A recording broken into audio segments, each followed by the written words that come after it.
Oh, there you go. All right. Thanks, Contessa. New this hour, we do have new information. There is a federal investigation involving a longtime friend and benefactor of Minnesota Senator Norm Coleman. The St. Paul Pioneer Press reports that the FBI wants to know whether that friend tried to steer money toward the Republican incumbent, who is, of course, locked in this tight recount race with Democrat Al Franken. NBC News Justice correspondent Pete Williams is live here in Washington with more on that. And Pete, explain what's going on here.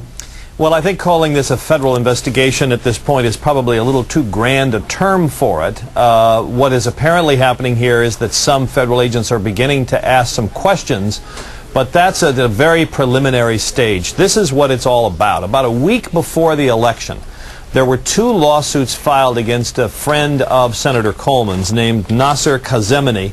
He has an oil field service company, an oil drilling maintenance company based in Houston, and these two lawsuits filed against him threw a whole bunch of allegations at him. It's a sort of intramural dispute among executives in the company, and among the allegations they made were that this businessman tried to get some money to Senator Coleman or his campaign through the senator's wife. Now, there's no allegation in the complaints that the money ever got there or that he successfully did this. That's the allegation. Senator Coleman's office calls this these baseless, sleazy, and politically inspired allegations. There's no indications that the FBI has contacted the senator's office yet. As a matter of fact, the senator's office told the paper that they'd not been contacted. Ditto for the businessman himself.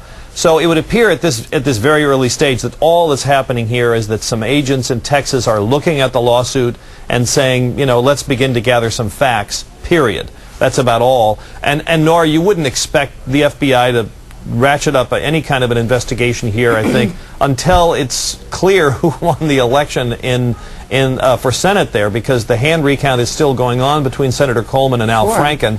So I think everybody's sort of sitting back and waiting for that first. One more twist in this story. Pete Williams, thanks so much. You bet.